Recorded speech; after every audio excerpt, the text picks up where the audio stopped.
한국의 살인사건 80번째 사건입니다. 벌써 80번. 80회예요? 네, 교수님. 많이 했네요. 네. 오늘은 청주 해장국집 종업원 살인사건을 할 겁니다. 사실 저는 그 해장국 하면 생각나는 게 있습니다. 뭐죠?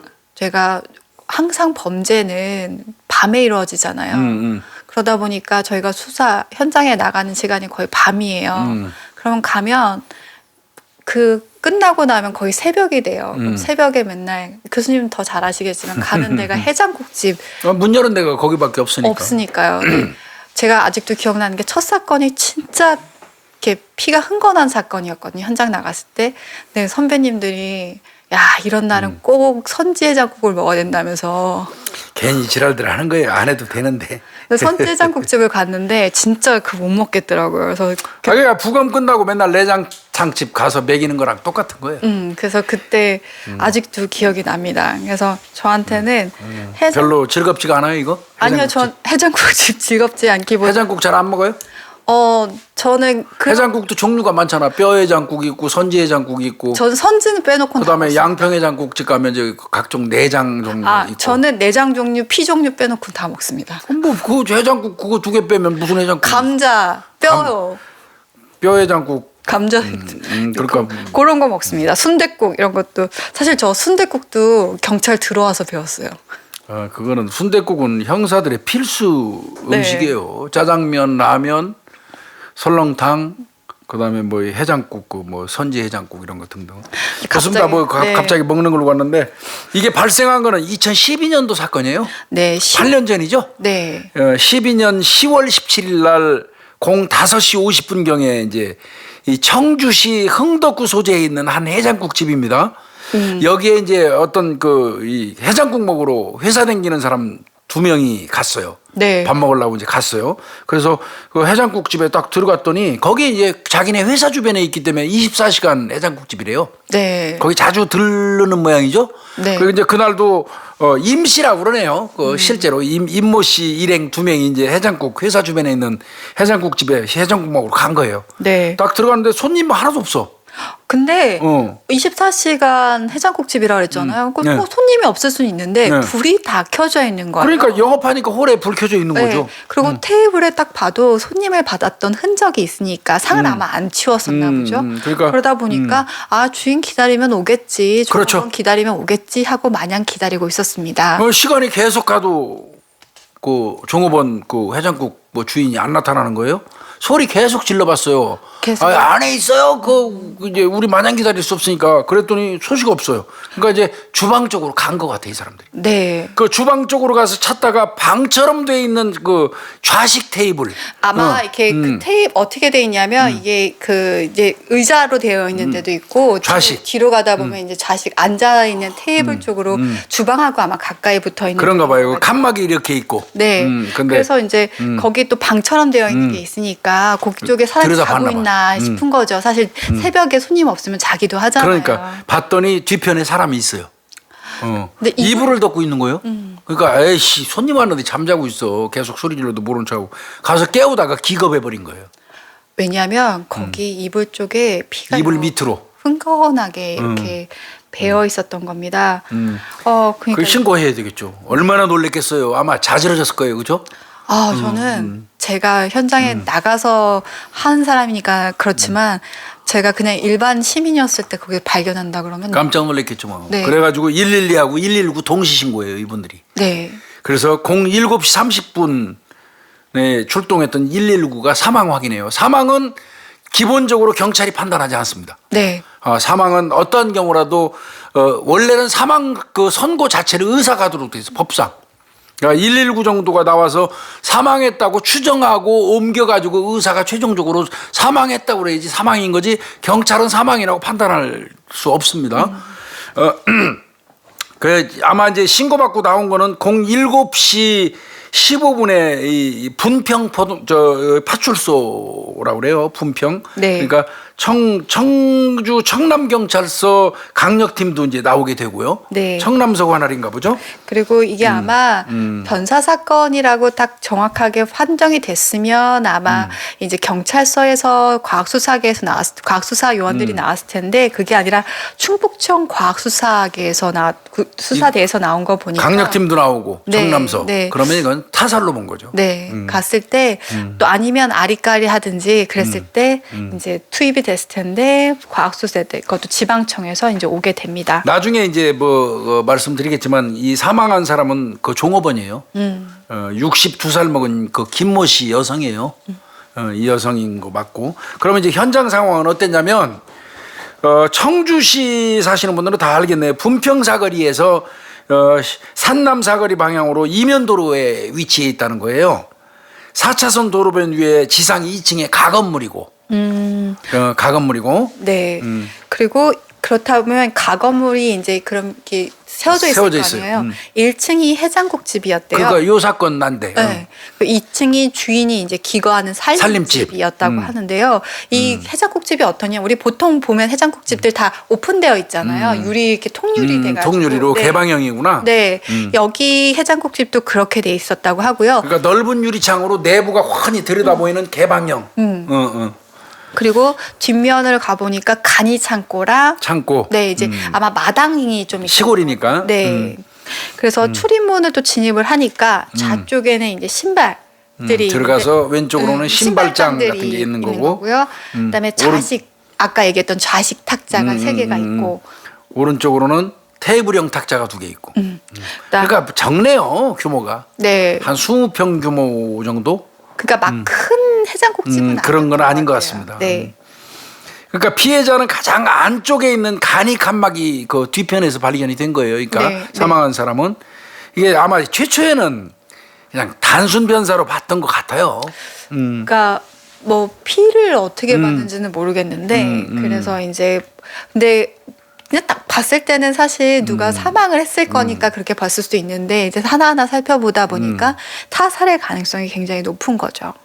그러니까 이 24시간 영업하는 데니까 이거 뭐 대체로 24시간 영업하는데 겨들어오는 놈들은 강도죠, 강도. 돈 목적이 많죠. 돈 목적으로 들어오는 놈들이 많으니까 이거는 강도일 가능성이 많다고 본 것 같고 시신 상태는 그 불시의 공격으로 추정이 됐다고 그래요. 나중에 보니까. 그리고 죽인 다음에 입을 덮어서 은닉한 걸로 이제 아마 인식이 된 것 같고요. 이게 입을 덮는 게 무슨 행위일까라고 얘기하지만요. 이게 뭐 사실 재의식이나 이런 게 아니라 발견이 늦게 되려고 그런 것 하는 같습니다. 경우가 많은 것 같아요. 그럼 이제 현장 거기 그 포인트를 좀 봐야 되죠. 네. 첫 번째는 우리가 흔적을 바라볼 수 있는 것들이 포인트라고 할 수 있죠. 그렇죠. 즉 뭐냐면 이 범인과 피해자가 조우했다든지 아니면 범인이 있었을 만한 장소, 즉 이 어차피 해장국집 안에 들어왔으니까요. 그럼 그 포인트가 뭘까? 첫 번째는 피해자가 사망한 장소겠죠. 그리고 우리가 눈여겨봐야 될 때가 치워지지 않은 테이블이 있었다라는 거죠. 그렇죠. 치워지지 않은 테이블이 있었다는 얘기는 용의자가 들어와서 식사했을 가능성이 높죠. 그렇죠. 그런데 이제 문제는 식사를 하면 밥그릇이 있어야 되죠. 네. 그다음에 뚝배기 당연히 있어야 되죠. 네. 밥 공기 따로 주고 뚝배기 따로 있고 소주병 뭐 숟가락 젓가락 이런 거 있어야 되는데 그게 다 없어요. 에? 그게 없어요. 그냥 밥 먹은 흔적은 있는데 그러니까 다른 반찬 조금 이런 건 있는데 진짜 메인 메뉴 밥그릇 제일 많이 만졌음직한 것들 밥그릇 뚝배기 소주도 한 것 같은데 소주 잔은인데 소주병 숟가락 젓가락은 당연히 만지잖아요. 그런 거는 아예 사라지고 물수건도 없어요. 와. 담뱃재가 약간 떨어져 있는데 꽁초는 또 없어요. 담뱃재는 떨어져 있는데 꽁초는 없는 거예요. 거기 안 버린 거예요. 그러면 여기서부터 이미 이건 계획범죄예요. 일단은 첫 번째는 그 식탁에서 밥을 먹었던 사람은 범인일 가능성이 농후해지는 거고요. 그렇죠. 그리고 이 사람이 자기가 손댔던 건 거의 다 치웠다는 얘기죠. 그러니까 이거는 DNA 같은 거를 염려해서 범인이 치웠을 가능성이 높은 거죠. 밥 먹은 흔적은 탁자에 분명히 있는데 담뱃재도 떨어져 있는데 꽁초는 없고 반찬하고 분명히 먹은 흔적은 있는데 제일 메인 메뉴 밥그릇 뚝배기 숟가락 젓가락은 없는 거예요. 그렇다면 이 야, 범죄 이거는 계획 범죄의 가능성이 높죠. 그리고 이 범죄자가 계획 범죄가 아니었다고 하더라도 그 현장 상황에 당황하지 않는 사람이라는 거죠. 그렇죠. 자기 증거 인멸을 철저하게 할 수 있는 사람이라는 건 사실 만만치 않은 인물이라는 것도 있습니다. 그럼 뭐 이제 지문 채취했겠죠. 그 앉았던 의자, 수저통, 뭐 남은 그릇에서 지문 채취 당연히 경찰은 하겠죠. 네. 그렇죠. 네. 지문 안 나왔어요. 네. 지문 나올 만한 건 사실은 없어졌잖아요. 근데 장문은 약간 나왔다고 그러네. 장문. 장문이 뭐냐면 여러분들 이렇게 손바닥 장자 써서 손바닥에 있는 문이라고 보시면 되고요. 그런데 장문 일부는 나왔지만 물수건으로 닦은 자국이 나왔대요. 그러니까 뭉개진 장문이 나온 거예요. 그러면 철저하게 자신의 닦은 거죠. 은폐하는 거죠. 또 있어요. 이빨 자국이 선명한 깍두기. 깍두기 놓고 갔네요. 깍두기 씹어서 이빨 자국이 있었던 건데 그러면 이 깍두기에서 우리가 찾을 수 있는 거 있잖아요. 이 치흔이죠. 예, 치흔도 있고 실제로 깍두기 치흔으로 범인 검거한 적도 있어요. 예, 있습니다. 예, 그것도 이제 언젠가는 우리가 한번 설명드리겠지만 깍두기 이렇게 물었던 흔적으로 인해서 범인 잡은 적이 있거든요. 이제 그런데 여기에서는 이제 깍두기에서 DNA 찾으려고 한 거예요. 침이 묻으니까 그리고 이제 뼈다구가 남아 있을 거 아니에요. 교수님, 저 웃으면 안 돼. 뼈다구. 뼈다구가 있으니까 뼈다구에서도 DNA 나올 거 아니에요. 손으로 잡고 뜯었을 거 아니에요. 입에 묻었을 거 아니에요. 저 여러분 웃으려고 하는 게 아니고 여기 진짜 교수님이 이렇게 글씨를 써주는데 여기다 뼈다귀가 아니라 뼈다구라고 진짜. 그 이제 뼈다귀인데 원래는 원어는 그냥 그 알기 편게 뼈다구 써놨어요 내가. 네. 네. 하여튼 그 이빨 자국이 선명한 깍두기. 그 다음에 이 뼈다귀. 그렇다면 이거는 여기서는 DNA를 채취할 수 있거든요. 그 다음에 이제 소주병은 없지만 소주병 뚜껑은 있단 말이에요, 거기. 그래서 거기서도 혹시 DNA 있나 이렇게 돌렸으면 그것도 찾고 뭐 테이블 밑바닥에서 남자 추정 짧은 모발 한 2점 찾았는데 이거는 내가 볼 때 의미 없어 보여요. 그래도 찾아야 돼요. 어떤 손님이 왔을지 그렇죠. 모르니까 그러니까 어쨌든 다 채취를 한 거야. 거기에 그렇습니다. 진짜 흔적 하나 없이 모든 될 수 있는 것들은 다 채취한 건데요. 여러분 이게 쉽게 얘기하지만 그 사실 그 깍두기에서 DNA를 채취하려고 생각한다는 것 자체가 그건 과학 수사니까. 네, 진짜 그럴 수 있는 거예요. 이 시신 상태 볼까요? 네. TV는 켜져 있었어요. 거기에 그때. 네. 그러면 주인이 분명히 공격당하기 전에 TV 보고 있었던 거예요. 손님 없을 때. 칸막이 뒤편에 아까 이불 덮은 채 반쯤 엎드린 상태로 사망했거든요. 네. 그 뒤편에 있는 출입문도 있는데 거긴 닫혀 있었어요. 그러면 정면으로 들어왔다가 정문으로 들어왔다? 정문으로 나간 거예요. 네. 바닥에는 손님용 방석이 깔려 있고 그 위에 이제 꽃무늬 전기요를 이렇게 반으로 접어서 깔고 반은 덮은 채로 엎드려 있었다는 거예요. 그 전기 조절을 해놨는데 27도씨 실단계 올려놨어요. 그러니까 아마 진짜 거기서 TV를 보면서 뜨뜻하게 쉬고 있었던 상황이었다는 그러다 공격당한 것 같습니다. 네, 그다음에 아까 교수님이 처음에 언급하셨듯이 불시의 공격을 당했을 그렇습니다. 거라고 추정을 했대잖아요. 그렇다면 교수님 말대로 이거는 계획 범죄일 가능성이 굉장히 높은 높습니다. 거죠. 자, 그 비산혈 찾아야겠죠? 네. 흰색 벽이에요, 거기. 낮은 위치에 비산혈이에요. 앉아 있었거나 누워 있었던 상태인 거죠. 그럼 현재 위치에서 비산혈이 시신이 발견된 이 장소 옆에 비산혈이 있다면 거기서 공격당한 거죠. 네. 그다음에 차기 상태도 찢어지거나 뭐 이런 게 전혀 없고 성폭행도 안 당했어요. 그렇다면 좁혀질 수 있는 게 강도 목적이거나 아니면 워낙 복수에 의한 그렇죠. 가능성이 높아지는 거죠. 자, 근데 이제 그럼 치명상은 뭔지 봐야 되잖아요. 네. 봤더니 이 목에 자창이 2개 있어요. 목에 두 군데면 아예 이 사람을 살해하려고 했던 목적이 굉장히 뚜렷하네요. 그렇죠. 거기다가 방어은이 없다는 얘기는 급습했다는 소리고요. 방어은이 없고요. 그러니까 이건 추정컨대 누워서 TV 보고 있던 피해자 목을 그 날카로운 흉기로 뒤에서 그러니까 위에서 아래로 공격한 것 같습니다. 그래서 반항도 못하고 그냥 사망한 걸로. 그러니까 자다가 이렇게 누워서 TV 보거나 뭐 이렇게 잠깐 졸다가 급습을 당한 걸로 그 현장 상황은 말해주고 있는 겁니다. 저는 이 상황만 봤을 때는 어떤 생각이 들었냐면 누가 왔는데 식탁에 그 손님의 밥상을 차려주고 음식은 잘해준 것 같아요. 차려주고 종업원은 누워서 TV 보고. 피해자는 누워서 TV를 보고 있었다.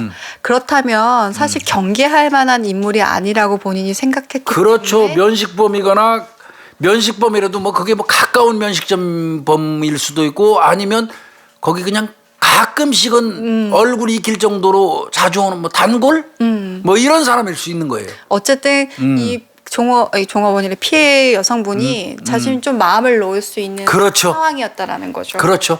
아주 낯선 사람 같으면 그 사람을 놔두고 음식값 안 내고 도망갈 수도 있잖아요. 그 사람 놔두고 그 밥 먹는 데서 한참 떨어진 그 방같이 된 데 가서 혼자서 누워서 텔레비 볼 리가 없어요. 그렇죠. 그러니까 이거는 뭔가 면식범인 건 분명해요. 가깝거나 뭐 많이 알지는 못해도. 그러니까 이 현장을 분석하는 게 이래서 되게 그래서 굉장히 중요한 중요해요. 겁니다. 수사를 맞습니다. 줄여주기 때문에요. 그러면 이제 CCTV 당연히 경찰이 확보하겠죠. 네. 홀 내에 CCTV가 있습니다. 근데 이제 그 2층 주인집에서 녹화를 해가지고 보고 있는 거죠. 그건 뭐예요? 종업원 그러니까 주인이 장사하는 거 아니에요. 종업원이나 손님을 보는 거죠. 몇 명 손님이 오는지 2층에서 보는 거죠. 그래서 이제 그렇게 범인으로 하는 추정되는 사람이 그렇다면 있었겠네요. 있었겠죠. 네. 그래서 이제 범인의 동선 보기 시작하는 거예요. 봤더니 17일 날 새벽이죠. 네. 04시 51분경에 혼자서 해장국집에 들어오는 사람이 있어요. 아까 5시 몇 분이었는데 그럼 5시 50분이니까 한 1시간 1시간 전에 들어온 거예요. 4시 51분에 혼자서 해장국집에 들어오는 사람이 있고 그 사람이 뼈해장국 시켜요. 그리고 소주 한 병 시켜요. 맞잖아요. 소주 뚜껑만 있고 소주는 네. 병은 없어졌지만 그리고 이 사람이 카운터 서랍 열어보는 거 보여요. 어쨌든 돈이 목적이었을 그러네요. 가능성이 근데 있네요. 카운터 서랍 거기는 잠겨 있었답니다. 두 개가 이렇게 있는데 한쪽은 돈을 집어넣고 잠겨 있으니까 이거 주인만이 따가지고 가져갈 수 있고 한쪽은 거스름 돈 주려고 얼마가 있는 또 서랍이 있대요. 그거는 이제 개방이 되는 거죠. 종업원이 돈 거슬러 줘야 되니까. 네. 그러니까 이거는 분명히 그게 범인일 가능성이 높은 거죠. 그 CCTV에 뜨는 사람이. 그래서 이 동선에 따라서 이 사람이 만진 물건을 지문을 채취하면 되잖아요. 네. 간단하잖아요. 또 CCTV 상에 보니까 장갑도 안 꼈어요. 그럼 지문 100% 나올 거예요, 이거는. 그렇겠네요. 예. 근데 장갑도 안 꼈는데 지문이 안 나와요. 분명히 문 열고 들어왔고 소주 따고 그 서랍 가서 열어보고 이러는 그 CCTV 그 행적이 쫙 동선이 나오는데 만졌는 장소에서 아무것도 지문이 안 나오는 거예요. 장갑도 안 낀 게 명백한데 이거 무슨 경우죠? 그래서 CCTV를 그럼 정확하게 보게 이제 되는 거죠. 확대하든지 네. 이제 정밀하게 봐야죠. 이건 이상하잖아요. 네, 근데 이 사람이 손끝으로만 만지는 거죠. 그렇습니다. 이렇게 끝으로만 만지는 겁니다. 네, 그러면 이 접촉 면도가 되게 작기 때문에 안 지문 나오죠, 현출이 거의. 안 나올 가능성이 커진 그렇죠. 거죠. 손 끝으로만 했대요. 손 끝으로만 이렇게. TV도 조작했는데 손 끝으로만 조작했대요. 이건 완전히 작정한 거죠. 그러고 문 열고 들어올 때도요. 이 옷 소매로 이렇게 열고 들어왔어요. 손 안 대고. 응? 이거는 뭡니까? 계획범죄 아닙니까? 애초에 들어올 때부터 계획범죄 아닙니까? 맞네요, 교수님. 들어올 때부터 이렇게 지문 안 달려고 이렇게 소매로 밀고 옷 소매로 이렇게 밀고 들어왔다면 이거는 해장국집에 들어오는 순간 이미 범행하려고 작정하고 들어온 거예요, 이건. 그렇게 볼 수밖에 없는 거죠.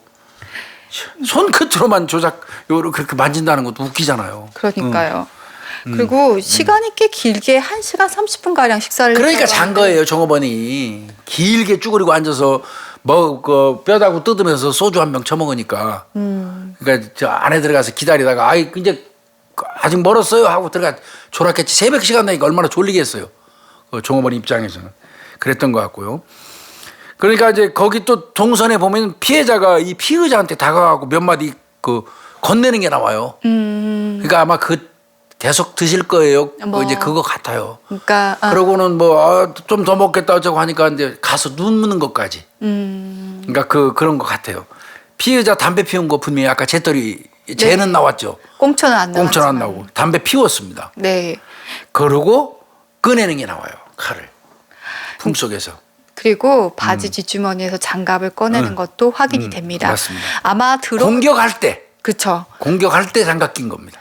그 전에는 안 낀 거고. 네, 들어올 때는 장갑을 끼고 있으면 의심받잖아요. 살만하다 보니까 자신이 공격할 때 피해자가 뭐 누워 있는 거 보고 안심을 하고 있을 때 이제 장갑 끼는 거예요. 끼고 공격을 합니다.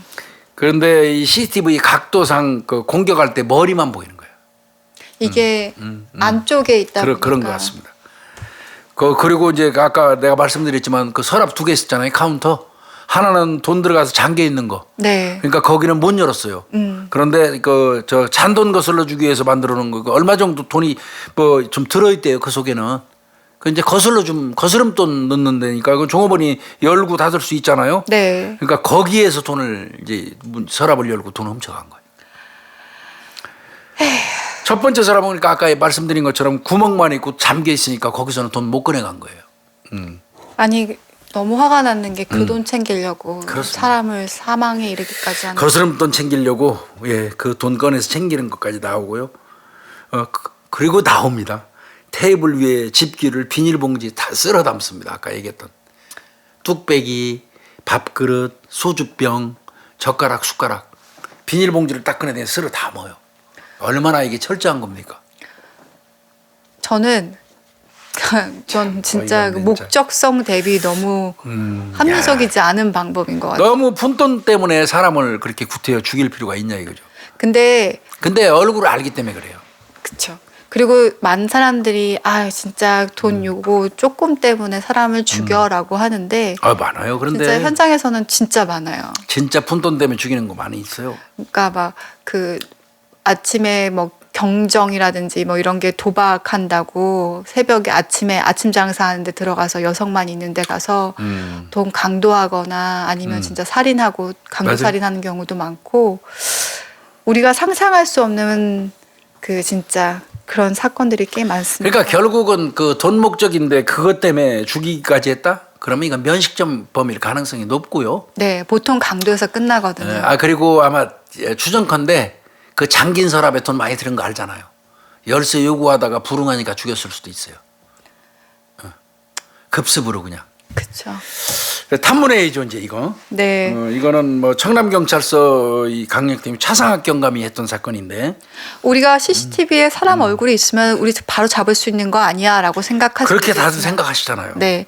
근데 이게 뜨내기 손님일 수도 있고 또 확인이 불가한 사람일 수도 있다 보니까 또 하나하나 수사를 하게 됩니다. 이게 이제 쉽게 잡을 걸로 이렇게 추정하지만 또 데이터베이스 없으면 그렇죠. DNA 나와도 못 잡아요. 수영자 그 아까 DNA 나올 만한 데가 깍두기 이빨 자국 있는 거하고 뼈다귀 있잖아요. 거기서 DNA가 나와도 이 DNA 데이터베이스에 그 사람이 입력이 안 돼 있으면 검거를 못 하죠. 네. 진짜 근데 이런 사건들이 많아요. 이렇게 그 얼굴은 잡혀 있는데 특정이 안 되는 게. 그 생각보다 많아요. 네. 아마 우리 국민들, 우리 구독자분들도 그럴 거예요. CCTV에 얼굴 나오면 식은 죽 먹기지. 그걸 못 잡아 이렇게 얘기하지만 지금도 못 잡고 있는 사람들 꽤 있어요. 근데 이제 그놈들은 언젠가는 또 잡혀요. 네. 자, 이제 CCTV 연장 수사예요. 그러면 거기 나온 거 그거밖에 없으니까 주변에 밖에서 들어오거나 어떤 이동 경로 속에 그 사람이 나올 수 있잖아요. 얼굴은 일단 나왔으니까. 그러니까 연장 수사해야죠. 네. 요 바운다리 CCTV 더 연장해서 어디서 걸어오는지 이제 파악하는 거겠죠. 네. CCTV 연장 수사를 하는데 이제 그러려면 주변에 있는 CCTV 전부 조사해야죠. 근데 진짜 저 이게 너무 웃긴 게 방범용 쓰레기 무단 투기 사설 개인. CCTV 진짜 이거 저 아직도 기억난 게 현장 나가면 제일 먼저 하는 게 CCTV 어디 있는지부터 이거 개수부터 1번이에요. 시작하시고 그다음에 이게 사실 뭐 가끔 TV에서 보면은 피해자나 유가족들이 이걸 확인한다고 하는 경우가 있는데 가끔 진짜 놓치는 경우들도 있거든요. 경찰이 놓치기도 해요. 네. 사실은 놓치는 순간 이제 비난은 자유로울 수 없죠. 네. 네. 그렇지만 사실은 워낙이 많다 보니까 현장 나가서 그래서 더 정밀하게 우리 그 수사관들이 해야 돼요. 네. 피해자는 찾는데 왜 경찰이 못 찾아요? 그건 입이 100개라도 할 말이 없는 거기 때문에 그거는 뭐 말할 수 없어요. 방범용 CCTV 쓰레기 무단 투기 감시하려고 놓은 CCTV 사설이 개인이 한 CCTV 다 봤는데 범인은 없었어요. 그런데 주변에 차량 블랙박스를 좀 또 찾아보려고 그러니까 그날 또 당일날 비가 오다 보니까 안 나와요. 차량용 블랙박스가. 예, 비 때문에 잘 안 나오는데 하나 딱 나온 게 있었어요. 그 중에서. 그래도 그 블랙박스가 작용을 한 거예요. 유일하게 희미하게 새벽 04시에 자전거 타고 오는 사람이 하나 나와요. 아, 이렇게 들어가는 식당 그러니까, 쪽으로 예. 들어가는 사람이군요. 예. 그렇지만 인상착이라든지 이런 건 불분명해요. 그래도 이 사람이 가장 비슷해요. 자전거를 타고 이동을 했다라는 건 확인할 수 있는 부분인 거죠. 그렇습니다. 네.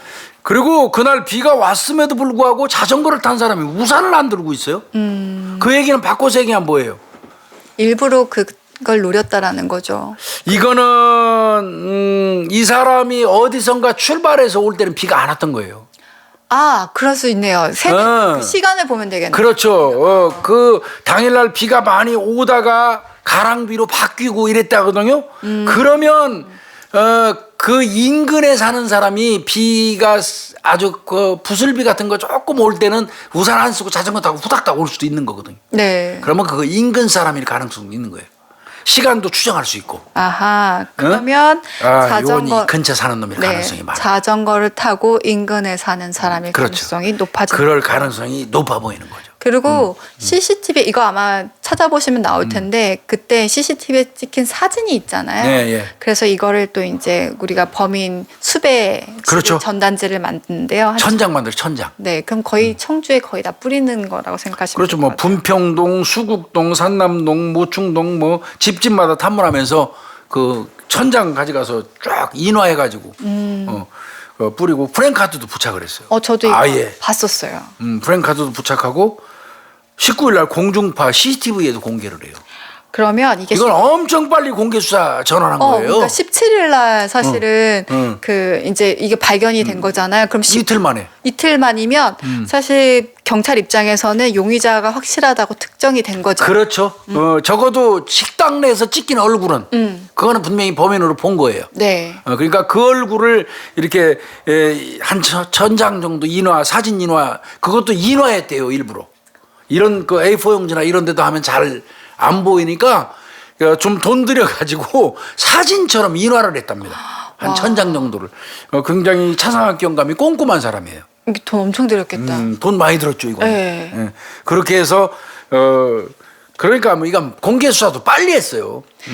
그러니까 이건 시간 문제라고 생각한 거예요. 그런 것 왜냐하면 같습니다. 도주를 할 수 있다라고. 그렇습니다. 생각한 그렇습니다. 거죠. 맞습니다. 예. 그러니까 빨리 공개한 거예요. 그 공개했고 분명히 그 인근 사람이라는 생각은 들었어요. 비 오는데 자전거 타고 후다닥 올 사람이면 우산 안 쓰고 근처 사는 사람일 가능성이 높았던 거예요.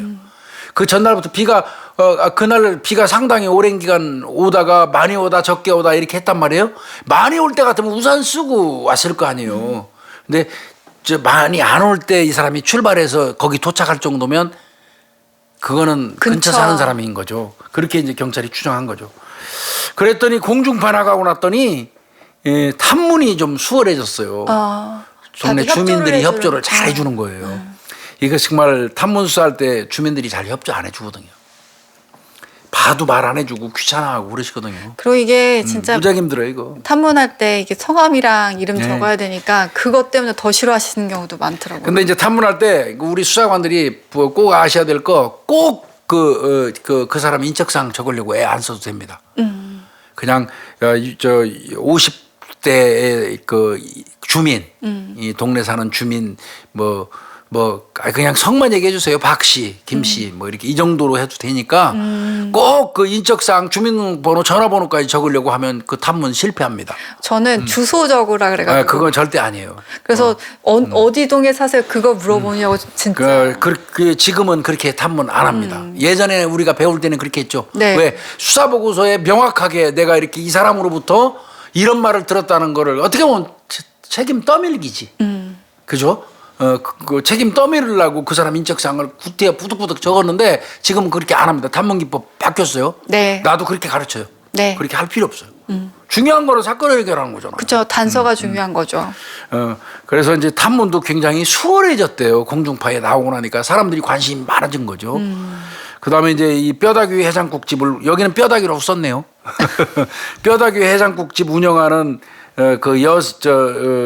그 여성. 네, 한 A 씨란 여성분이 제보를 했다라고 해요. 이거는 이제 그 뼈다구 해장국집이 아니고 아니에요. 다른 뼈다구 해장국집을 하는 사람이 갑자기 그 공중파 보고, 공개 수배를 보고 연락이 왔어요. 그러니까 아마 이제 그 모습이 눈에 익은 거죠. 그렇죠. 그래서 눈에 익은 거예요. 예. 이 범인으로 추정되는 사람이 우리 집에 와서도 해장국을 먹은 적이 있다. 이 새끼 와서 소주랑 꼭 같이 시켜 먹는다. 한 3-4번 정도 왔었다. 그러니까 난 기억하는 게 이놈 맞는 것 같다. 근데 어떻게 기억하세요? 그 많은 사람들이 그렇지. 있는데. 그 해장국집에 드나드는 사람이 한두 명이 아니잖아. 그 사실 그거 꼭 물어보거든요. 왜 기억을 하세요? 그렇죠. 엄청 중요해요. 왜냐면 이게 사실 기억의 착오일 수도 있고 그러면 너무 도와주고 싶은 나머지 막 그 오히려 오버해서 하시는 만들어내는 사람도 있어요. 그래서 미쳐버려요. 그 사람들 때문에. 그래서 그걸 확인을 하거든요. 도대체 왜 그러면 기억을 하세요? 아니 이 사람이라고 공개 수배에 나온 이 영상 보고 이 사람이라고 아주머니가 확정하는 이유가 뭐예요? 하고 이제 경찰이 물어봤겠죠. 뭐라고 대답했어요? 아니 내가 살다가 그렇게 해장국 뼈를 그렇게 깨끗하게 발라먹는 사람들을 예. 보기가 좀 쉽지가 않은데 너무 쪽쪽쪽쪽 잘 발라먹는 깔끔하게 아주 살점 하나 없이 뼈만 남겨놓고 싹 발라먹는데요. 이 사람의 그 특징이 그래서 자기도 아주 희귀한 케이스라 기억을 한다는 거예요. 그놈 얼굴을. 아마 상 치울 때 보면서 딱 깔끔하다 그랬을 거예요. 뼈다구 진짜 살 잘 발라먹는 사람이 나는 뼈다구 해장국 먹으면 반은 남겨놓고 먹는데 귀찮아서. 저도요. 그죠? 네. 근데 이 사람은 하도 깔끔하게 싹 발라먹는 사람이다 보니까 인상 깊어서 이 해장국 아주머니가 얼굴을 봐뒀던 것 같고 그 사람 얼굴이 저 공개 방송에 딱 나오니까 이거 맞다 해서 제보한 거예요. 그럼 언제 이 사람 봤어요? 하고 물어봤겠지 경찰이. 네. 그랬더니 마지막 봤을 때 그 외상을 근데 나한테 요구를 하더라고. 그러면서 이제 외상 줬다는 거죠. 그러면서 그럼 장부가 있을 거예요. 그렇죠. 외상 장부. 네. 딱 보여주는 거죠. 네. 그랬더니 이 사람이 거기다 어떻게 써놨냐면 자전거 9,000원 이렇게 써놨어요.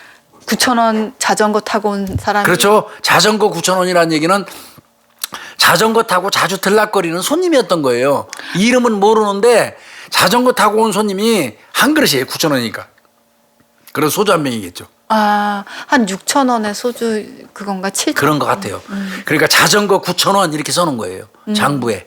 그러면 이거는 뭐 추정컨 때 맞죠. 이건 범인. 근데 교수님 저는 진짜 신기한 게 이름이 아니라 자전거로 적어놓은 이게 시골은 아닌데 그냥 그런가 봐요. 아니 근데 이제 아마 그 해장국 아주머니가 그 9,000원 때문에 이름이 뭐예요, 전화번호 뭐예요 하고 물어보기 좀 야박하다고 생각이 들었던 것 같고 서너 번 왔었다고 그러잖아요. 그러니까 에이 그래 네가 9,000원 떼어먹어도 그만이지 하고 그냥 자전거 9,000원 이렇게 써놓은 거예요. 그런데 뼈다구를 하도 잘 발라먹어서 얼굴은 기억 속에 남아 있었던 거고 그러니까 제보를 주신 거예요. 자 그분한테 자 그럼 그 사람 인상착의 좀 얘기해 주세요. 그렇겠죠?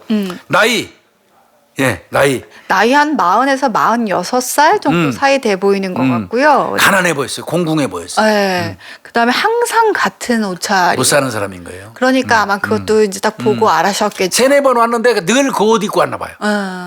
그다음에 자전거 타고 왔는데 딱 봐도 얼굴이 외지인은 아닌 것 같다. 근처 사람 같다. 그러면 이거는 근처지. 그러면 이 아주머니가 제보한 걸 근거로 해서 그 주변 수색할 수밖에 없죠.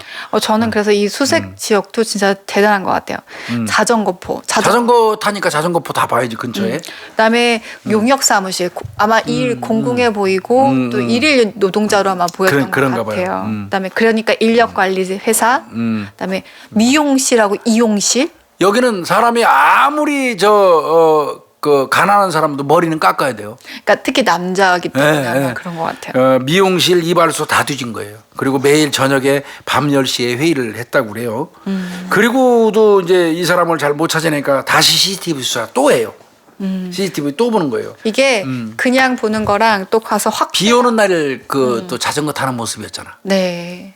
그러니까 그러면 옷 같은 게 안 나왔잖아 잘. 그래서 아마 화질을 좀 더 높이는 그렇습니다. 작업을 했던 것 선명화 작업한 것 같아요. 국과수 보내가지고 선명화 작업을 한 것 같아요. 네. 그리고 그 해장국집 내에서 뭐 서랍 뒤주고 뭐 할 때 각도에 따라서 그 사람의 어느 한 면만 옷 같은 것도 나오니까 옷의 특징은 여러 각도에서 많이 나와야지 화면이 나와야지 좋거든요. 네. 그러니까 그거 말고 자전거 타고 가는 CCTV 그 나왔었잖아요.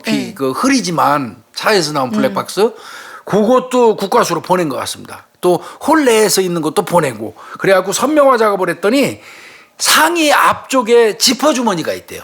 지퍼 주머니? 네. 그러면 지퍼 이렇게 이게 열어서 찍찍찍찍 하는 거. 지퍼 주머니가 있는 옷을 입고 있고 뒤편 이 목덜미 쪽에 상표가 있대요. 이거 엄청 중요한 거예요. 그러니까 이게 선명화 작업을 했기 때문에 가능해요. 상표가 나오고 그다음에 뒷덜미 쪽 하단에 흰색 상표가 있대요. 그 흰색. 그러니까 여기 목덜미 뒤에 흰색 상표. 네. 근데 이제 대체로 범인들이 사람 살해하고 나면 그 입었던 옷 다 소각하죠. 네. 그러니까 경찰들도 처음에는 에이 소각했겠지 큰 기대는 안 했을 수도 있어요. 옷은. 그런데 그래도 그 옷에 끝까지 옷을 안 버렸을 가능성도 또 염두에 둔 거는 왜 그랬냐면 9,000원도 없어서 외상하는 놈이라면 옷 새로 바꿔 입거나 사입을 가능성도 없어 보여서 또 제보한 아주머니가 계속 같은 옷만 입고 왔었다고 그랬잖아. 그러니까 소각 혹시 안 했을지도 모른다는 생각이 들었어요, 경찰은. 네. 그런데다가 또 우리가 나중에라도 그 뭐 공개 수배나 전단지에 이런 상표가 있었다라고 하면은 또 사람들이 기억할 수도 있고. 그러니까요. 그걸 확대하는 수사를 또 했었던 것 같습니다. 그리고 이제 또 과학 수사 나오죠. YSTR. 우리 한번 했던가요? 네. 이 성씨 분석이라고 그러죠. YSTR. 네. 이게 이제 Y 염색체 그러니까 부계예요, 부계. 목에 남성 부계가 있는데 부계. 남성 그 STR을 분석하는 건데요. 네. 이거 그때 지난번에도 교수님한테 이거 해도 되나요? 안 해도 되나요? 막 그랬었는데 이제 너무 많이 알려져 이제 다 알아요. 기법이어서요. 이제 DNA를 검사를 했을 때 대조군이 없으면 우리가 찾을 수가 범인은 없다라고 누군지 했잖아요. 특정은 못 네. 하잖아요. 그래도 이제 DNA는 나왔잖아. 네. 근데 그 DNA 상에서 우리가 알 수 있는 것들이 또 특이한 서열 구조 같은 것들이 있으면 염기서열이라고 네. 그래요. 그러다 보면 거기에 성씨라든지 아니면 특이한 뭐 우리가 갖고 있는 선천적인 것들이 있으면 알 수 있는 요소들이 있거든요. 그래서 DNA 분석이 되게 중요한 겁니다. 이제 그거를 국과수에서 이미 오래전부터 나름대로 데이터를 만들어 갖고 YSTR 기법으로 성씨를 분류해 놓고 있었어요. 저 현장에 있을 때도 그 사건 한번 다뤄가지고 실제로 검거한 사례가 있었거든요. 꽤 많아요. 네. 이 사건 발생 9일째 될 때 국과수에 조남수 박사가 하는데 조남수 박사 DNA 성씨 분석을 의뢰해요. 네. 차상학경감이 아는 사람이에요. 수사를.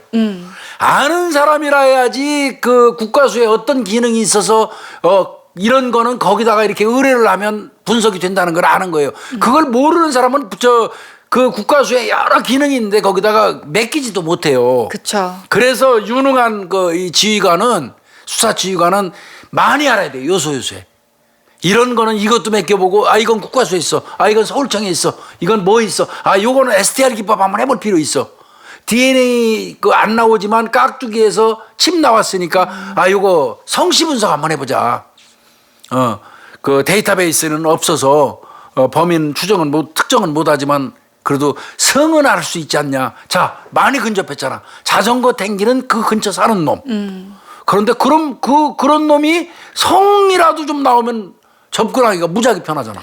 그러니까 그 당연히 나오는 거 아니에요라고 생각할지 모르겠지만 교수님이 얘기하신 게 뭐냐면 지금은 좀 달라졌을지 모르겠지만 옛날에는 국과수에서나 뭔가 특정해달라는 걸 요구하는 요구해야지 해줘요. 국과수가 찾아오는 서비스 하는 건 없어요. 그래서 바빠요, 그분들도. 네, 그래서 교수님이 아는 만큼 할 수 있다라는 게 그런 거거든요. 맞습니다. 우리가 뭘 해주세요라고 하면 거기서 해주는 게 달라지거든요. 구체적으로 얘기했을 때 더 달라지거든요. 그랬을 때 DNA는 나왔는데 대조군이 없어요라고 결과를 보냈지만 그럼 여기서 성씨에 관해서 알 수 있는 DNA 분석을 또 해주세요라고. 그리고 조남수 박사가 계속 그걸 하고 있으니까 그걸로 찾아간 거예요. 그거 찾아가서 DNA 성씨 분석을 의뢰한 거예요. 그러니까 그거 받아서 희귀성이 나왔어요. 네. 현씨가 나왔어요. 현씨.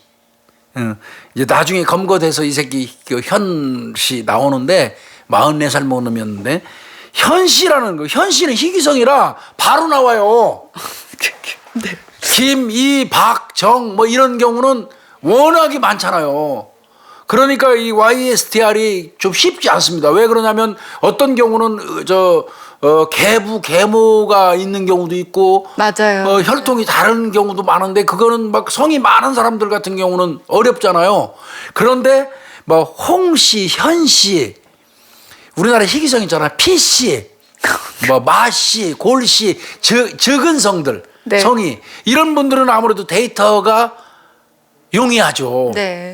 딱 해보니까 이 사람은 현씨예요. 네. 휘신이 딱 왔어요. 현씨래요. 그러면 이제 이 지방에 살고 있는 아까 특히 인근이었을 거라고 생각을 하잖아요. 네. 그럼 거기에 있는 일단 현씨 사는 사람들을 이제 일단 추려봐야 돼요. 네, 추려보게 되는 거죠. 그때 그러니까 현씨가 나왔는데 현씨라고 해서 대한민국에 있는 모든 현씨를 다 할 수는 없잖아요.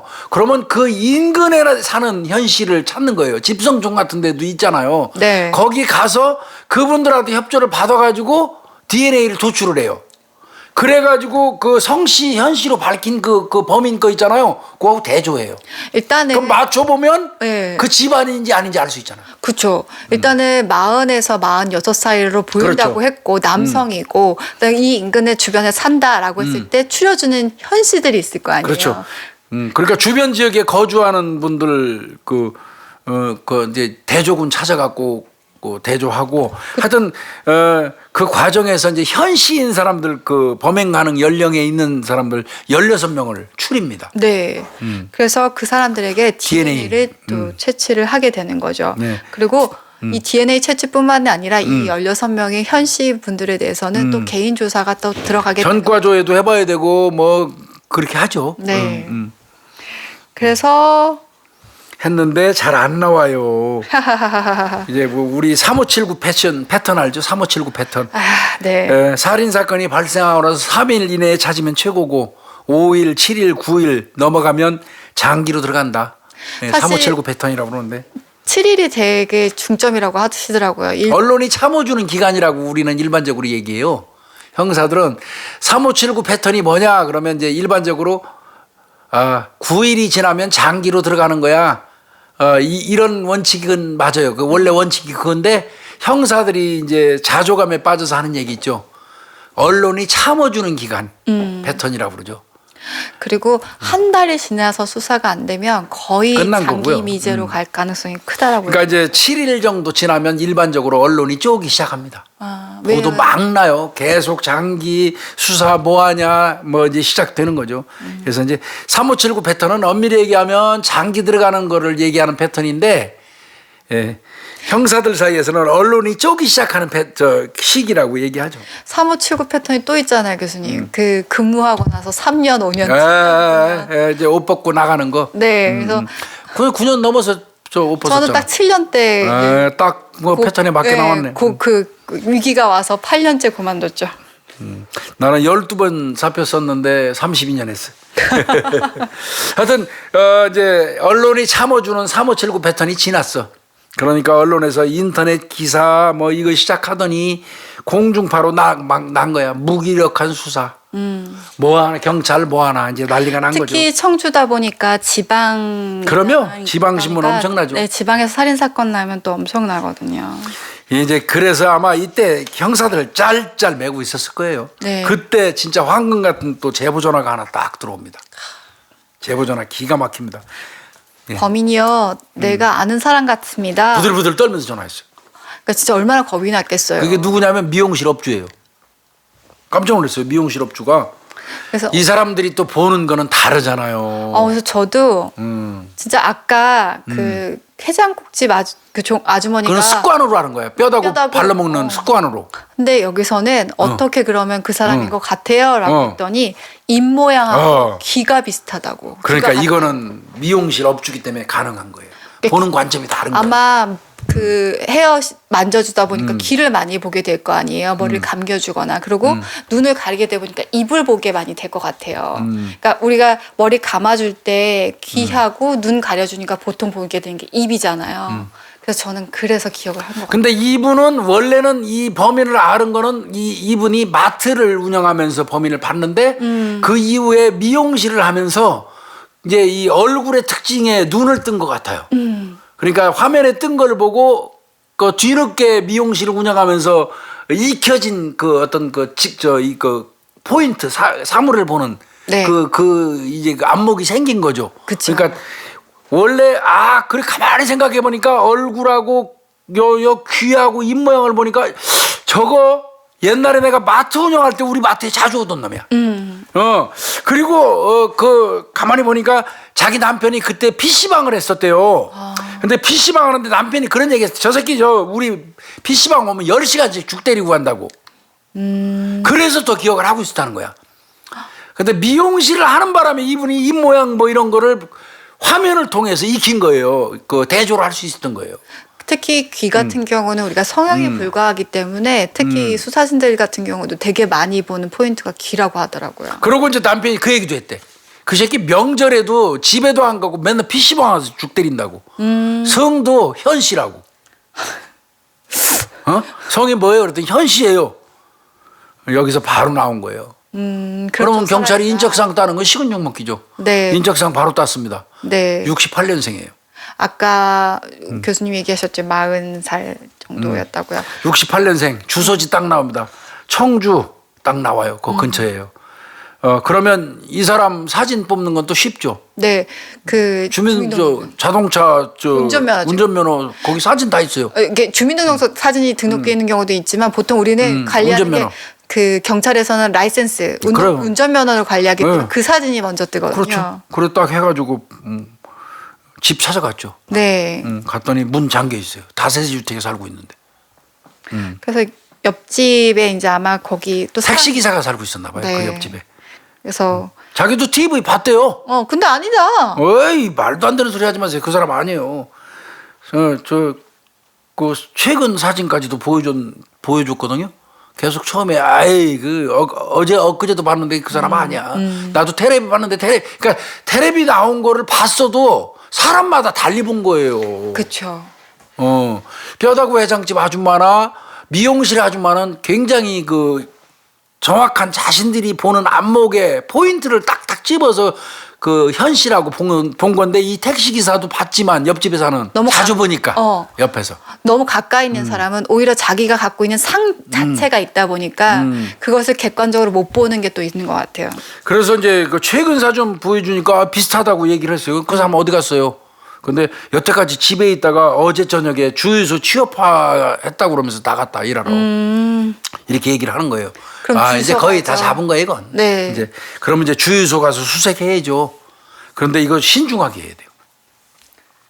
이게 옷차림이라든지 뭐 이런 거 등등을 전부 직접 증거를 확보하지 않은 상태에서 무단으로 쐈다가 그 사람 도망가 버릴 수도 있잖아요. 긴급 체포도 못하는 지경이 돼가지고 그 사람 그 시간 사이에 도망가 버리면 골 때리는 거 아니에요. 쉽게 얘기해서. 그러니까 주유하는 척하면서 가서 봐야 되는 거예요. 그 형사가 가스 충전소들하는 거예요. 근데 그 형사들 중에 가스차 가지고 있는 사람이 또 없었나 봐. 아이고야. 그래서 이제 어렵게 직원 중에서 가스차 갖고 있는 사람 찾아가지고 기름 넣으러 가가지고 그 사람이 그 현씨 사진 나온 거하고 똑같은지 가서 자세히 가서 보라고. 그리고 옷차림도 좀 보라고. 그거 시켰어요. 10,000원어치 넣고 확인을 했다고 그래요. 가스 10,000원어치 넣고. 박하시다 좀 한 3만 원어치 넣어주시지. 그래서 오후 2시에 가서 딱 보니까 맞고. 그렇지. 그거 가스차 빌려준 형사한테 2만 원어치는 넣어줘야지. 10,000원어치 넣어주고. 형사들이 짜요. 하여튼 이제 이런 경우라면 비슷하다는 것까지만 나왔지 범인이라고 단정이 안 되는데 제보자들이 쭉 얘기한 내용 보니까 이건 충분하잖아요. 그러니까 미용실. 사실 이게 진짜 꼼꼼하게 아마 근데 그 제보에 대한 것들을 서류에 다 적어놓은 거죠. 네, 적어놓은 거죠. 그 정도면 체포영장이 나올 것 같더라는 거예요. 그리고 아마 이제 현 씨라는 DNA 결과서까지 같이 첨부를 했겠죠. 성씨 분석한 것까지. 네. 그래서 이제 체포영장을 신청을 하더니 검사가 책임질 수 있어요? 물어보더라는 거예요. 자상한 경감이 책임지겠습니다. 이거 되게 무서운 말인데 책임질 수 있어요. 그러니까 자경감이 내가 책임지겠습니다. 좋아. 그럼 당신 믿고 내가 영장 신청해 줄게. 그 영장 청구죠. 청구해서 비번 날 영장을 바로 받았어요. 검사가 비번 날인데도 쉬는 날인데도 해줬다는 거예요. 책임진다고 그러니까 그래서 집에 갔어요. 체포영장이 있어야지 집에 가서 수색도 하고 할 수 네. 있으니까 체포영장을 받은 거예요. 그리고 옷은 버렸을 가능성이 농후하니까 체포영장 받고 가서 좀 집을 뒤지는 게 유리하잖아요. 네. 가서 집에 들어가서 딱 하니까 악취가 엄청나게 나는 거예요. 냉장고에서 음식 썩는 냄새가. 이 사람이 더러운 사람이라서 그럴까? 전기가 끊겼다는 겁니다. 그러니까 가난한 거죠. 전기가 끊기다 보니까 이 냉장고 속에 음식물이 썩어가지고 악취가 났고 비슷한 점퍼를 찾았어요. 비슷한 거. 근데 모자는 없었고요. 옷 찾아가지고 상표 위치 아까 목덜미 뒤쪽에 상표 있었죠. 네. 그리고 하단에 흰색 상표 네. 있었고요. 그 일치합니다. 아. 네, 일치합니다. 거기다가 상의 소매에 기름때가 좀 묻어 있더라는 거예요. 근데 기름때라고 생각하고 그거 안 하면 안 돼요. 살짝 물 묻혀봐야 돼요. 그런 경우에 뭐 덕지덕지 묻어 있으면 물을 조금 묻혀봅니다. 네. 그러면 이게 혈흔 같으면은 이게 맞습니다. 희석이 돼서 보이거든요. 까만 얼룩이 있는데 그거를 물을 살짝 묻혀서 솜 같은 거, 이 휴지 같은 거에다 물 약간 묻혀서 탁 이렇게 찍으니까 혈흔이 딱 나타나더라고요. 그때 그러면 범행 때 입었던 옷 그대로 있는 거죠. 거예요. 그럼에도 불구하고 이놈은 그 오리발을 계속 내밀었다고 하는데요. DNA 채취했겠죠 이제. 대조군이 아까 없었잖아요. 네. 그래서 못 잡았으니까 DNA 채취해서 이제 대조만 하면 되잖아. 그래서 국과수에 긴급 감정을 의합니다. 그랬더니 그 감정을에 보내서 너 조만간 이제 그 나올 결과 거야. 나올 거야. 그러면서 앉아서 얘기하고 있는데 갑자기 이 새끼가 담배 한 대 달라고 그러더래요. 게임 끝났죠, 그죠? 네. 담배 달라는 순간 날아갈 것 같아요. 이게 마주보고 조서받고 추궁하다가 잠깐만요. 담배 한 대만 주실래요? 이 순간 형사들 날아가잖아요. 어쩌면 그 맛에 할지도 몰라요. 이게 담배가 무슨 의미일까라고 생각을 하실 텐데 담배 달라고 한다는 거는 일단 내가 뭘 해줄 테니까 너가 일단 나한테 줘봐라는 것도 있고요. 담배를 피운다라는 건 자기 안에서 뭔가 털어놓겠다라는 거 이게 어떤 해소의 의미인 것도 있죠. 그래서 맞습니다. 네, 그 저희가 면담 갔을 때도 항상 그 저희가 지금은 이제 하는지 모르겠는데 그때는 항상 선배님이 담배 한 갑치 이렇게 갖고 갔다가 꼭까지 가요. 네, 그래서 담배 피는 범인이면 반드시 담배가 효율적이에요. 그리고 처음에 안 주시더라고요. 꼭 끝날 때. 아, 절대 처음부터 주면 안 되죠. 그리고 담배 딱 피고 안정감 갖고 계속 오리발 거라고요? 그렇게는 안 해요. 그래서 저도 옛날에 담배 냄새는 살살 풍깁니다. 일부러. 오히려 담배 피고 오시더라고요. 본인이. 피고 와요. 이렇게 하잖아요. 담배 핀 밖에 나가서 펴가지고 그 연기를 내 옷에다가 계속 뿌려요. 그리고 다가가지고 슬슬 풍기면서 계속 자극해요. 네. 그것도 하나의 뭐 어떤 우리끼리 기법 같은 거예요. 그래서 마지막에는 이제 같이 나가서 담배를 피시거나 그러시는데 저도 그래서 면담할 때 제 담배는 아니고 그 피의자 김용희 면담 프로파일러 네. 담배 피워요? 안 피잖아. 피의자 근데 뭐 면담용 내 담배 타령을 해? 피의자 면담용 아예 담배를 갖고 다녔었어요. 그런데 여기에서 노림수가 또 있었어요. 차상학 경감이. CCTV 그 속에서 담배 피웠는데 꽁초는 버리고 갔지만 담배 피는 건 있었죠. 네. 예? 네. 그 담배를 꺼내서 무는 습관도 사람마다 달라요. 어떤 범인은 이렇게 무는 놈도 있어요. 난 이렇게 무는 놈 범인 검거해 봤거든요. 네. 이렇게 무는 그 어떻게 보면 참 담배 피는 사람 사이에서 싸가지 없이 피는 담배 이렇게 피는 사람이 있고 반드시 손가락 사이에 끼고 이렇게 피는 사람이 있고 이렇게 말어 피는 사람도 있고 여러 개 있거든요. 차상학 경감이 요 놈에 대한 담배 피는 거를 CCTV를 통해서 엄청 정밀하게 봐뒀어요.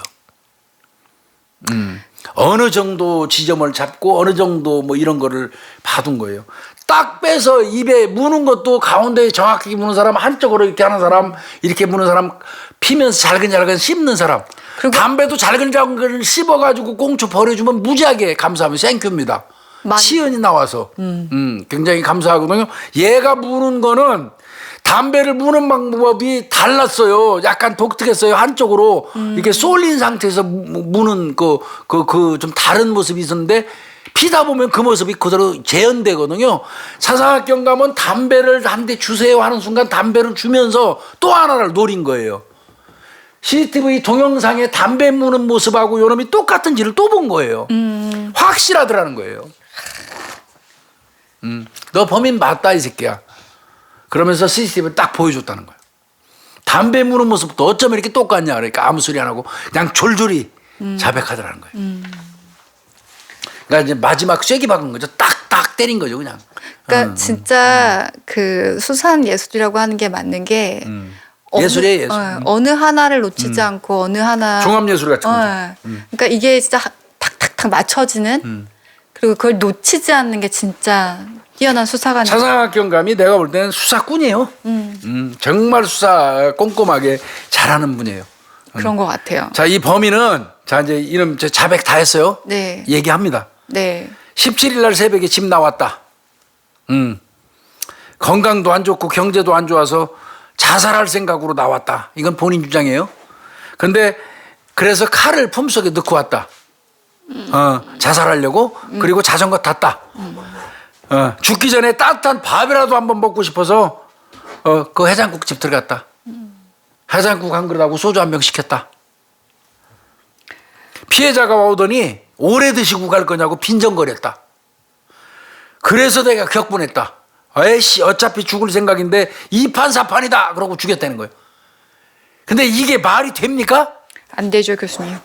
안 되는 이유 우리가 아까 충분히 얘기했어요. 네. 들어올 때부터 옷소매로 문 열고 들어왔고 전부 다 손끝으로 지문 안 남기게 하려고 그러고 살해하기 직전에 품속에서 장갑 꺼내가지고 공격했어요. 네. 계획범죄인데 무슨 죽으러 가는 과정에 따뜻한 밥이나 한 그릇 먹으려고 들어갔더니 늦게 오래 먹고 갈 거냐고 빈정거려서 격분해가지고 2판 4판이다 그러고 범행했다고. 이 새끼 거짓말이죠.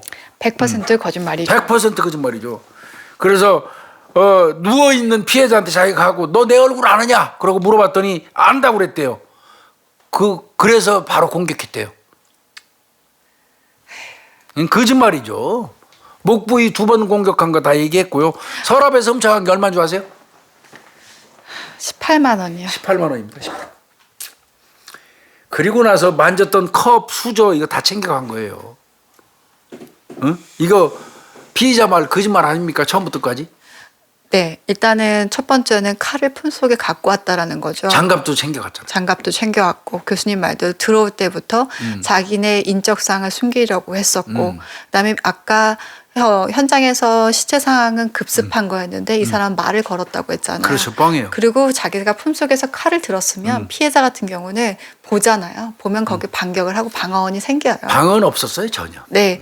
그러다 보니까 이 현장 상황과 이 피의자의 말은 진술이 다 다 어긋나. 거짓말이죠. 네. 그러니까 죽으려는 지 말대로 지가 자살하려고 그러더니 죽으려고 맘먹은 놈이 저 해장국집 들어가면서 소매 끝으로 문을 열어요? 그것도 거짓말. 그리고 들어와서 전부 다 TV까지 손끝으로만 만졌잖아요. 그것도 짐을 안 남기려고 그런 거 아니에요. 말씀하신 것처럼 과도 챙겼죠. 장갑 챙겼죠. 이게 그리고 자살하려고 맘먹었던 사람들은 갑자기 일자리 찾아서 가서 가스 충전소 일합니까? 그리고 저는 뭐 케이스가 많지는 다 그렇진 않지만 보통 자살할 때 칼을 자기가 사용하지 않아요. 안 하죠. 네. 자살 의사죠. 거의 목매거나. 네, 저는 칼로 자기를 한 경우는 누군가를 죽여놓고 그 현장에서 그렇죠? 하는 경우는 있어도 본인이 오랜 기간 동안 극단적 선택을 계획할 때는 절대 이거는 거의 칼을 사용하지 않아요. 애초부터 거짓말인 겁니다. 그렇지만 이제 이렇게 조사는 받아줬죠. 네. 그래서 이 사건은 해결이 됐습니다. 네. 네. 이제 아마 우리 구독자분들이 그래서 이제 얘 재판에 회부돼갖고 몇 년 받았어. 이제 이게 궁금하실 것 같은데 그거는 가능하면 안 하려고 합니다. 널리 알려진 거 아닌 다음에는 가능하면 안 하려고 해요. 그 이유를 꼭 설명을 드리면 어차피 저희가 하는 거는 살인사건 수사 과정된 거 말씀을 드리는 건데 형량을 막 얘기하다 보니까 형량에 대한 저희는 수사에 대해서 주안점을 둬가지고 수사 진행하는 과정 모든 이런 일련의 전체를 진짜 설명드리고자 하는데 판결에 집중해 버리시더라고요. 전부 다. 그래갖고 이게 형량이 적네 많네 물론 그런 경우는 특별히 있다면 그거는 저희가 설명을 좀 드리겠지만 사람을 이렇게 살해했기 때문에 중형받은 건 맞습니다. 이 사람도. 그래서 앞으로는 이제 그런 부분 구분해서 사건마다 설명드리고 안 드리고 이렇게 할게요. 네. 아마 현장 분석을 얼마나 중요한지 또 이 사건을 통해서 한번 그러면. 보셨을 거예요. 그리고 우리가 현장 분석을 하는 이유는 범인만 잡으면 됐지라고 하지만 범인이 사실 어떤 말을 할지는 잡아놓은 상태에서도 진실을 얘기하는 게 아니기 때문에요. 그렇죠. 재판에 가서 현장을 얼마나 잘 보존하고 분석했느냐는 정말 이 진실을 밝히는데 엄청 많이 중요해요. 이거 참 수사 잘했어요. 네, 이 사건 또한 그랬던 거라는 생각이 듭니다. 이게 말은 우리가 쉽게 하지만 가서 현장이 진짜 다 널브러져 있어요. 그러면. 그걸 하나로 종합해서 해석한다라는 것이 진짜 수사는 예술이고 그렇기 때문에 하는 사람이 얼마만큼 정성을 들이고 얼마만큼 많은 지식을 갖고 있냐 중요해요. 교수님이 얘기했듯이 그 DNA 분석에서 우리가 성질을 알고 있다라는 거를 지휘관이 모른다고 한다면 시키지도 않죠. 네, 요구할 수도 없는 거고요. 아, 야, 이거 안 나온다. CCTV 또 공개 수배해서 안 된다. 야, 그냥 일단은 수배 제보 들어오는 걸로 그냥 수사만 하자라고 했다면 이건 미제가 됐을 수도 잘못하면 있고요. 그렇게 될 수도 있죠. 아니면 도주를 했기 때문에 또 검거가 어려웠을 수도 있고요. 그럼요. 그럴 수도 있죠. 이 현씨 그 성을 찾아가지고 대조할 수 있었던 건 엄청나게 압축할 수 있었다는 거고 이거는 수사 정말 잘했다는 생각이 들고요. 저희가 이거 진행하는 거는 가능하면 수사 관점에서 여러분들한테 좀 디테일하게 설명을 드리고 판결은 부수적인 문제예요. 그거는 그 경찰 소관도 아닐 뿐더러. 네. 그리고 저는 이 사건의 공헌자들은 바로 제보해준 시민들. 아, 그럼요. 네. 그 눈썰미 좋고 관찰력 좋은 분들. 그리고 아까 떨면서 전화하셨다고 그러니까요. 했잖아요. 그거 진짜 대단한 용기예요. 아, 그럼요. 너무 감사한 분들이죠. 네. 여러분 포상금 주셨을까? 상당은 줘야죠. 좋겠죠. 포상금 줘야 돼요. 진짜. 근데 포상금명 내가 저 수사과장 할 때 포상금으로 주게 나오는 게 200만 원이 채 안 돼요, 1년에. 맞아요. 그래서 뭐 좀 나눠주다 보면 20만 원, 30만 원 이런 건데 그게 좀 제일 안타까워요. 그래서 경찰에 배정하는 포상금 그것도 좀 한 달에 한 1,000만 원 정도 줬으면 좋겠어요. 근데 아니 그냥 저 다른 예산으로 하면 되죠라고 아니, 할 텐데 없어요. 전혀. 네, 그 예산이 딱 정해져 있어서 그 돈이 그렇게 쓰이지 않으면 감사를 받거든요. 그럼요. 그래서 그런 건데 전 진짜 이 시민들이 대단한 것 같아요. 예, 이분들 포상금 한 1,000만 원씩 줬으면 좋겠는데. 네. 하여튼 그런 시민의 제보 결국 사건 해결도 국민들이 협조해야지 가능한 거예요. 경찰이 제 아무리 잘나도 시민들의 협조 없이는 불가능하고요. 여러분들이 주의 깊게 관찰하고 또 관심을 가져주는 만큼 우리의 범죄도 많이 줄어든다는 생각을 좀 하게 됩니다. 오늘은 80번째 네. 했네요. 예, 이제 진짜 100번째 사건도 얼마 안 남았네요. 꽤 많이 왔네요. 네. 예. 네, 오늘은 또 수사도 잘했고요. 또 시민들의 제보로 또 제보 1번입니다. 제보. 네, 그리고 현장 분석도 중요하다는 것도 한번 느꼈던 청주 해장국집 종합원 살인 사건이었습니다. 네, 고생했습니다. 네, 교수님 수고하셨습니다. 네, 수고했습니다.